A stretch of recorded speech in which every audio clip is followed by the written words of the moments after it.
जय सिया राम।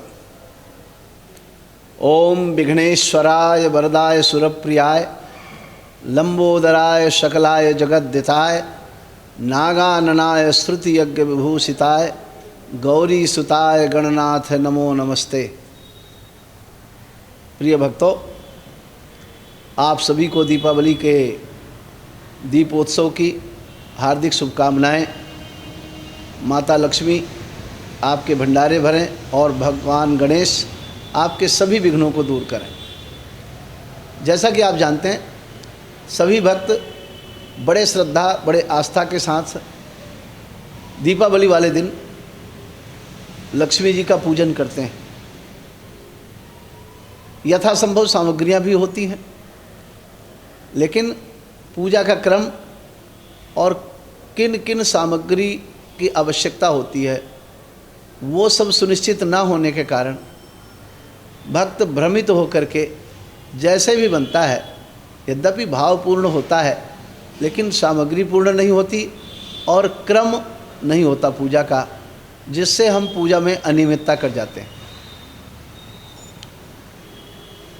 इसी अनियमितता को दूर करने के लिए आप सभी के लिए भगवान श्री गणेश और माता लक्ष्मी के पूजन का क्रम, नियम एवं सामग्री के विषय में पूरे विस्तार से बताने का प्रयास किया गया है। आशा है आप सभी लोग इस क्रम का अनुसरण करके लाभान्वित होंगे। सबसे पहले किसी भी पूजन के क्रम में एक मुहूर्त होता है, वो आपको अपने नज़दीक अपने आचार्यों से पता लग जाता है। इसके बाद जब आपकी पूजन की सारी तैयारी हो जाए तो आइए सबसे पहले हम पूजन के क्रम की ओर बढ़ते हैं। जब पूजन की सारी सामग्री और आसन आदि सब तैयार हो जाए, उस समय यजमान को आसन में बैठा करके, या कि अगर हम स्वयं पूजा कर रहे हैं तो आसन में बैठ करके और वहाँ जल छींटना चाहिए आसन के नीचे।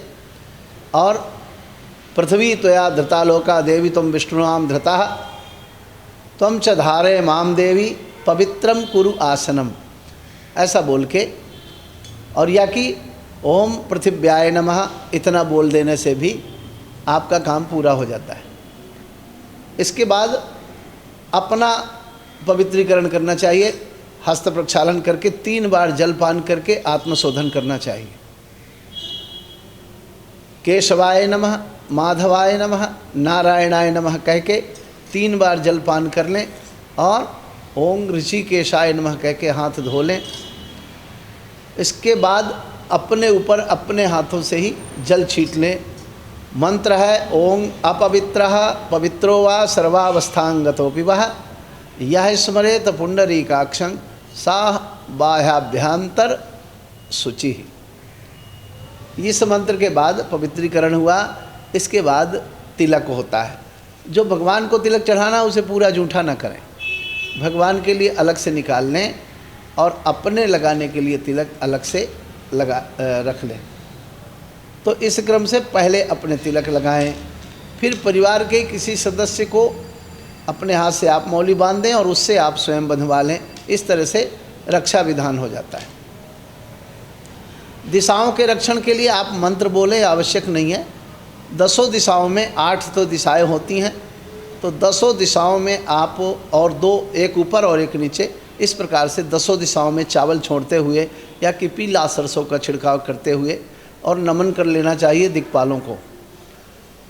ज्योत प्रज्वलन करना चाहिए, धूप जलाना चाहिए और इसके पश्चात स्वस्ति वाचन का कार्य।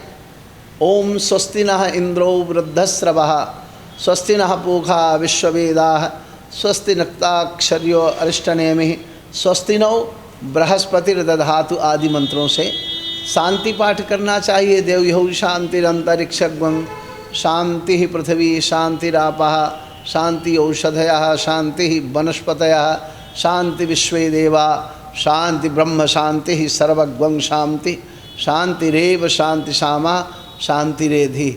इस तरह से शांति पाठ करके और फिर प्रतिज्ञा संकल्प करना चाहिए। प्रतिज्ञा संकल्प, अगर आपके पास कोई धर्माचार्य नहीं है तो उसके लिए हमें क्या करना है, अपने हाथों से ही अपने हाथ में सामग्री रखनी चाहिए। क्या? दूर्वा के अंकुर, चावल, दूर्वांकुर, अक्षत, चावल, पुष्प, पान का पत्ता, एक सुपारी और कुछ पैसे या सिक्के, ये सामग्री रखे और अपने परिवार के सभी सदस्यों का नाम बोलकर अपने गोत्र का उच्चारण करके भगवान गणेश, माता लक्ष्मी, नवग्रहों का, षोडश मातृकाओं का, ओंकार का, दीप देवता का, इनका सबका पूजन करना चाहिए। पूजन संकल्प करना चाहिए इनका सबका नाम लेकर के कि हम आपके पूजा के लिए प्रतिज्ञाबद्ध होते हैं। इसका तात्पर्य हुआ। तो अपने परिवार के सभी सदस्यों का इसमें नाम ले देना चाहिए। संकल्प कोई एक जने कर ले। इसके बाद आवाहन करना चाहिए। जब प्रतिज्ञा संकल्प हो जाए तो भगवान का आवाहन हो। सबसे पहले गणेश जी का आवाहन हो। ओम गणानान्त्वा गणपति हवामहे, प्रियनान्त्वा प्रियपति हवामहे, निधिनान्त्वा निधिपति हवामहे, बसो मम आहम जानि गर्वदम्मा त्वं जासि गर्वदम्मा आदि मंत्रों से गणेश जी का आवाहन और इसके बाद उनका पूजन। चाहें तो आप सामूहिक सबका आवाहन करके और सामूहिक पूजन भी कर सकते हैं कि साथ ही लक्ष्मी जी का आवाहन करना हो तो श्री सूक्त के प्रथम श्लोक से कर सकते हैं। ओं हिरण्यवर्णांगहरणिं सुवर्ण रजस्त्रजाम चंद्रांग हिरण्यमयम लक्ष्मीम जात वेदो मया वह, ऐसा कह के और उनका आवाहन करें। या कि अपने भाषा में सबसे अच्छी भाषा और सबसे अच्छी पूजा वह है जिसे हम सरलता से बोल सकें, तो अपने भाषा में उन्हें आमंत्रित करें अपने पूजा में। इसके बाद सबसे पहले क्या दिया जाता है, कोई आए तो आसन, तो आसन के रूप में पुष्प समर्पित करें। इसके बाद उनके चरणों को धोने के लिए जल से स्नान कराएं। ओं शुद्धवालः शुद्धवालो वलिवाणस्तुनः श्वेताय श्वेताक्षो रुद्राय पशुपतये कुरुणायामा अभिलिप्ताः नघौ रूपाः पार्जन्याः आदि मंत्रों से भगवान गंगा सिंधु सरस्वती च यमुना कावेरी नर्मदा तथा आदि इन सभी मंत्रों से यथासंभव या कि मानसिक रूप से आप कह सकते हैं कि भगवान आपके लिए विशुद्ध गंगा जल जो स्नान के लिए लाया गया है कृपया उससे स्नान करें, ऐसा मानसिक रूप से बोल के भी स्नान करा सकते हैं। स्नान के बाद आप पंचामृत से स्नान कराएं। पंचामृत में क्या क्या होता है, दूध, दही, घी, शहद और शर्करा यानी चीनी, ये 5 चीज़ों से पंचामृत बनता है। डाला गंगा जल भी जाता है, उसमें तुलसी भी डाली जाती है, लेकिन वो पंचामृत की गणना में नहीं आते, वो डाले जाते हैं। जैसे गंगा जल किसी भी जल में डाल दिया जाता है उसी तरह। तो फिर पंचामृत से स्नान कराने के बाद फिर से शुद्ध जल से स्नान कराएं और पुनः शुद्ध जल से स्नान कराने के बाद वस्त्र समर्पित करें। जब आप वस्त्र भगवान को समर्पित कर दें तो फिर गणेश जी के लिए यज्ञोपवीत केवल गणेश जी को यज्ञोपवीत चढ़ेगा। ध्यान रहे, लक्ष्मी माता को यज्ञोपवीत चढ़ाने की आवश्यकता नहीं है। नवग्रहों को चढ़ा सकते हैं या कि किसी भी देवी के पूजन में यज्ञोपवीत की आवश्यकता नहीं। वस्त्र में माता लक्ष्मी को चुनरी, साड़ी, जो उस समय आपके पास साधन और सुविधा उपस्थित हो उसके अनुसार आप पूजा कर सकते हैं। वस्त्र के बाद आप तिलक, यज्ञोपवीत केवल गणेश जी के लिए समर्पित करें।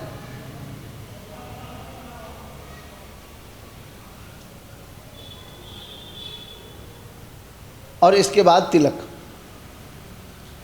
गंधद्वारां दुराधर्षा नित्यपुष्टा करीश्वरीं ईश्वरीं सर्वभूतानं तामहो बहवे श्रियम्। अनामिका से तिलक भगवान को लगेगा, जिसको आप रिंग फिंगर कहते हैं, उससे भगवान को तिलक लगाना चाहिए। भगवान के तिलक में अंगूठे का प्रयोग नहीं होता है, इस बात का ध्यान रखना है। और लक्ष्मी जी के चरणों में तिलक लगाना चाहिए, क्योंकि माता के मस्तक पर हाथ नहीं लगाते हैं। तो तिलक लगाने के बाद अक्षत से तिलक को आच्छादित करें। अक्षत के बाद पुष्प और पुष्पमाला समर्पित करना है। फूल और फूल माला से भगवान का श्रृंगार करना है।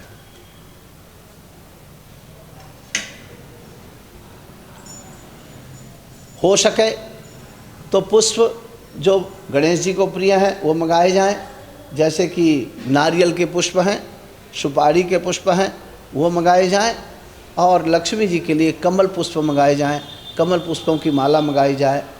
और ना हो तो गुलाब है और या कि जो भी सुगंधित पुष्प उस समय आपको सुविधा अनुसार मिल जाए, उनसे भगवान का पूजन करना चाहिए। पुष्प के बाद भगवान गणेश के लिए दूर्वा अंकुर जो है, भगवान गणेश को यो दूर्वांकुरैर्यजति सा वैश्रवणोपमो भवति। जो दूर्वा से भगवान गणेश का पूजन करता है वो धनराज कुबेर की तरह समृद्ध हो जाता है, ऐसा गणेश अथर्वशीर्ष में कहा गया है। तो भगवान गणेश को दूर्वा समर्पित करने के बाद सुगंध तैल आदि नाना प्रकार के इत्र सुगंधित भगवान को समर्पित करके और उनका स्वागत किया जाए। माता को भी इत्र आदि समर्पित करके इसके बाद फिर धूप दिखाया जाए। भगवान को धूप से भगवान को धूप दिखाने के पश्चात फिर दीप दर्शन कराया जाए। दीप दर्शन में जैसे आप आरती करते हैं, जिस क्रम से आपका आरती होता है उसी क्रम से हाथ में पुष्प और चावल ले करके आप भगवान की ओर घुमाते हुए और आरती करते हैं, तो भगवान की आरती समर्पित हो जाती है। ये दीप देवता की। इसके बाद जो कोई दीप दिखाए अपना हाथ अवश्य धोए और हस्त प्रक्षालन करने के बाद नैवेद्य समर्पित करना चाहिए। नैवेद्य में जो भी मिष्ठान उपस्थित हो उस समय वह मिष्ठान भगवान को और माँ जगदम्बा को समर्पित करना चाहिए। जैसा कि आप जानते हैं गणेश जी को लड्डू बहुत प्रिय है, तो गणेश जी को मोदक समर्पित करना चाहिए और माता को यथासंभव या तो घर का बना हुआ मिष्ठान हो और बाज़ार का हो तो उसमें बर्फ़ी हो, और यथासंभव आप जो अच्छा से अच्छा प्रसाद भगवान के लिए ला सकते हैं और उसमें सूखे मेवे आदि भी दे सकते हैं। फलों में माता लक्ष्मी को अनार का फल समर्पित करना चाहिए और भगवान गणेश को केला उठा कर चढ़ा दो। भगवान गणेश को कदली फल। तो इस तरह से गौरी गणेश का और माँ जगदम्बा माता श्री लक्ष्मी का पूजन, जब फल और नैवेद्य आप समर्पित करें उसके बाद पुनर्प्रत्याचमन जल से प्रक्षालन करवाने के बाद तांबूल यानी कि पान, पुंगी फल यानी कि सुपारी, इला यानी कि इलायची, लवंग यानी लौंग, ये सभी चीज़ें आपको क्रम से भगवान को समर्पित करनी चाहिए। ये सब देने के बाद पूजा की अनियमितता को दूर करने के लिए विशेष अर्घ्य समर्पित करना चाहिए। घर में भी पूजन करें तो थोड़ी सी दक्षिणा अवश्य चढ़ाएं, क्योंकि हमारे धर्मशास्त्र में भोजन के बाद दक्षिणा देने का विधान है। कुछ ना कुछ भेंट स्वरूप देना चाहिए, तो वो आपको उसी भाव से उसी श्रद्धा से दक्षिणा समर्पित करनी चाहिए। हिरण्यगर्भः संवर्तताग्रे भूतश्च जातः पतिरेक आसीत् सदाधार पृथ्वी धामुते माम कस्माय देवाय हविखा विधेम।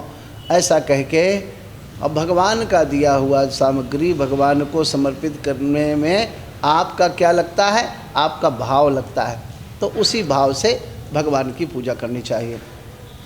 जब आप दक्षिणा समर्पित कर दें उसके बाद आपको विशेष अर्घ्य निवेदित करना चाहिए। विशेष अर्घ्य में एक सुपारी, सुगंधित तैल, गुलाब जल आदि जो भी आपके पास उस समय उपलब्ध हो, दूर्वांकुर, मौली वस्त्र, रोली, थोड़े से पुष्प, अगर औषधियाँ हो तो सर्व औषधि, इत्र हो तो वह इत्र, सभी सामग्रियाँ डाल करके और एक दोने में जब सब सामग्रियां डाल लें, उसको पूरे दोने को अच्छे से भर लें। जब दोना अच्छे से भर जाए तो एक खाली दोना लें और उस दोने का मुंह अपनी ओर करके और धार लगाते हुए भगवान गणेश को विशेष अर्घ समर्पित करना चाहिए। भगवान गणेश विशेष अर्घ से बहुत, एक तो सामान्य अर्घ होता है जो कि जल से दे दिया जाता है, लेकिन विशेष अर्घ में सभी प्रकार की सामग्रियां निहित होती हैं। तो विशेष अर्घ में ओम रक्ष रक्ष गणाध्यक्ष रक्ष त्रैलोक्य रक्षकः भक्तानां अभयं कर्ता त्राता भववार्णवाद वरदं त्वं वरं देहि वांछितं वांछितार्थदः अनेन सफलार्घेन फलदोस्तु सदा मम। इस प्रकार से प्रभु ये विशेष अर्घ आपको समर्पित है, हमें मनोभिलाषित फल प्रदान करें, ऐसी वंदना करना चाहिए। विशेष अर्घ देने के बाद नमन होना चाहिए। नतमस्तक होने के लिए पुष्प और अक्षत हाथ में लेकर के भगवान गणेश का, माता लक्ष्मी का वंदना करना चाहिए। वंदना कैसे करना है? ओम विघ्नेश्वराय वरदाय सुरप्रियाय लंबोदराय सकलाय जगद्दिताय नागाननाय श्रुतियज्ञ विभूषिताय गौरीसुताय गणनाथ नमो नमस्ते।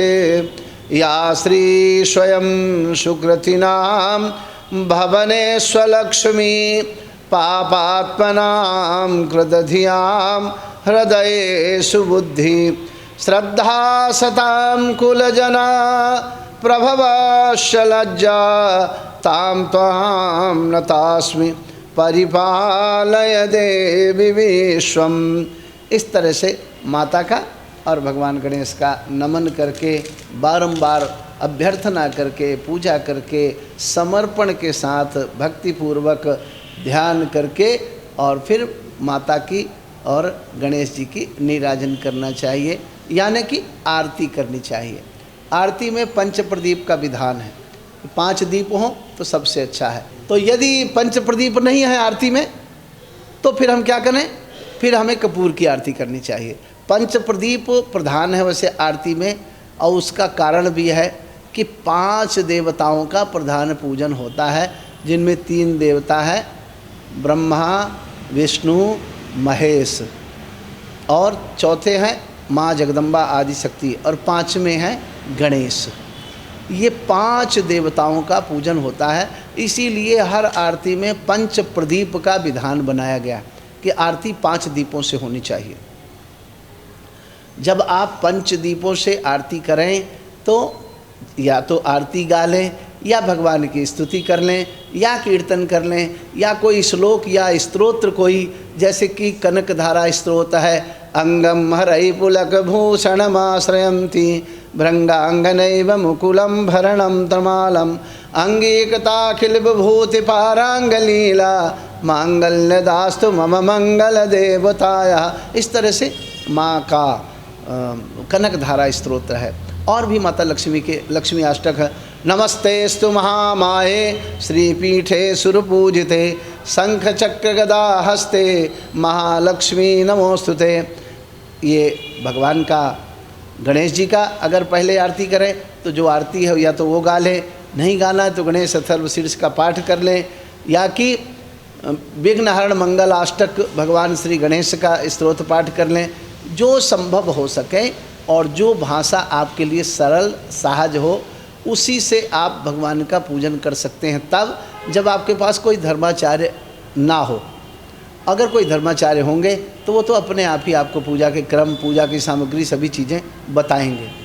तो आपने सारे पूजन के व्यवस्था के पश्चात क्या करना है? भगवान को पुष्पांजलि समर्पित करना है। ओम जगनेन जगमयजं तदेवास्तानि धर्माणि प्रथमन्यासन्न तेहना काम महिमानः सचंत्र यत्र पूर्वे साध्याः सन्ति देवः। ओम राजाधिराजाय प्रसन्नशाहिने नमो वयं वै श्रवणाय कुर्महे समे कामान काम कामाय मह्यं कामेश्वरो वैश्रवणो ददातु कुबेराय वैश्रवणाय महाराजाय नमः। ओम एकदंताय विद्महे वक्रतुंडाय धीमहि तन्नो दन्ति प्रचोदयात्। ओम महालक्ष्मी च विद्महे विष्णुपत्न्यै च धीमहि तन्नो लक्ष्मीं प्रचोदयात्। तो इस प्रकार से दोनों की गायत्री का पाठ करें और पुण्य श्लोकों का पाठ करके पुष्पांजलि समर्पित करके और भगवान को पुनः जमीन पर मस्तक रख के प्रणाम करके अपनी पूजा संपन्न करके इच्छित वरदान मांगते हुए अब आसन के नीचे जल छोड़ें, जल का स्पर्श करें और उस जल को अपने नेत्रों से लगाएं। ऐसा किस लिए किया जाता है? हमारे द्वारा की हुई पूजा को देवताओं के राजा इंद्र चुरा लेते हैं तब, जब हम ये प्रक्रिया नहीं करते। इसलिए हर पूजन के बाद जल के नीचे आसन छोड़ के और उसको स्पर्श करके अपने नेत्रों से लगा लेना चाहिए। यहाँ से आपकी पूजन संपन्न हो जाती है। जय सिया राम।